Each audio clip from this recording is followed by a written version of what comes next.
Hey guys, welcome back to my channel. This is Manish. Today we are replacing my friend's Thunderbird Chains Pocket. Chains Pocket life అయితే అయిపోయింది. మన Chains Pocket replacement కి మన దగ్గర పెట్టాడు.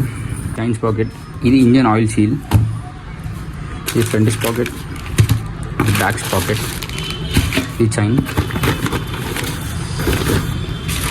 దానికి chains pocket ఉన్నాయి కాదు, చాలా మేజర్ రిపేర్స్ ఉన్నాయి. ఫస్ట్ అయితే మెకానిక్ కాడికి వెళ్ళి మాట్లాడదాం అవేంటేంటియో. దీనికైతే చాలా రిపేర్స్ ఉన్నాయి. ఇప్పుడు మనం మేజర్గా చేయించేటి చైన్స్ పాకెట్ ఒకటి, ఫ్రంట్ బ్రేక్, బైక్ హారన్ అయితే పనిచేయట్లే. ఈ 3 ప్రాబ్లమ్స్ అయితే ఇప్పుడైతే చేద్దాం. మనమైతే మన బైక్ని ఇప్పుడే గ్యారేజ్ దగ్గర తీసుకొచ్చినాం. వర్క్ అయితే ఈవినింగ్ స్టార్ట్ చేస్తారంట. మన బైక్ వర్క్ స్టార్ట్ చేసేసరికి నైట్ అయిపోయింది. మార్నింగ్ ఏ టైం అవుతుందో. ఇప్పుడు బ్యాక్ టైర్ అయితే రిమూవ్ చేస్తాను.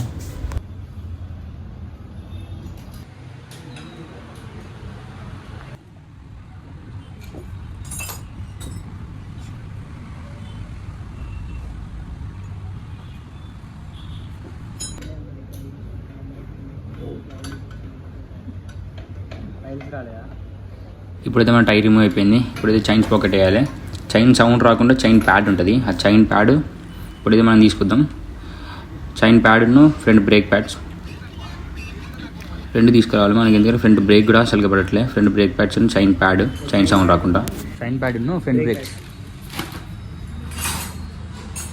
ఇప్పుడు ఆ ఇంజన్ కవర్ ఓపెన్ చేసి మన చైన్స్ పాకెట్ అయితే ఫిట్ చేసిండు. చైన్స్ పాకెట్ ఫిక్స్ అయిపోయింది. చైన్ ప్యాడ్ కూడా ఫిక్స్ అయిపోయింది ఇప్పుడే, సౌండ్ రాకుండా. అంతే, ఇప్పుడైతే మన చైన్స్ పాకెట్ ఫిట్ అయిపోయింది. నెక్స్ట్ ఆ బ్రేక్ ఒకటి చెక్ చేయించి హార్న్ చెక్ చేయాలి అంతే. ఇంకొకటి, బండికి మనం సర్వీస్ వద్దాం అనుకున్నాం కానీ చైన్స్ పాకెట్ ఇప్పేటప్పుడు ఆయిల్ డ్రైన్ అవుట్ చేసినాం. ఆయిల్ అయితే అసలు బాగాలేదు, అందుకని ఆయిల్ కూడా చేంజ్ చేస్తున్నాం. నెక్స్ట్ థింగ్, మన బ్రేక్స్ అయితే అసలుగా పడట్లే. ఎందుకంటే 12 years ఓల్డ్ బైక్ కాబట్టి ఫ్రంట్ బ్రేక్స్ జామ్ అయిపోయినాయి. అందుకని ఒకసారి అది ఇప్పించి ఫ్రంట్ బ్రేక్స్ అయితే కొత్త వేయించాం. ఫైనల్లీ మన బైక్ పార్క్ అయితే అయిపోయింది. ఇప్పుడు వాషింగ్ తీసుకొచ్చిన, కడిపిచ్చేసి మా ఫ్రెండ్కి అయితే ఇచ్చేద్దాం. I hope you like the video. Please like, share and subscribe to my channel.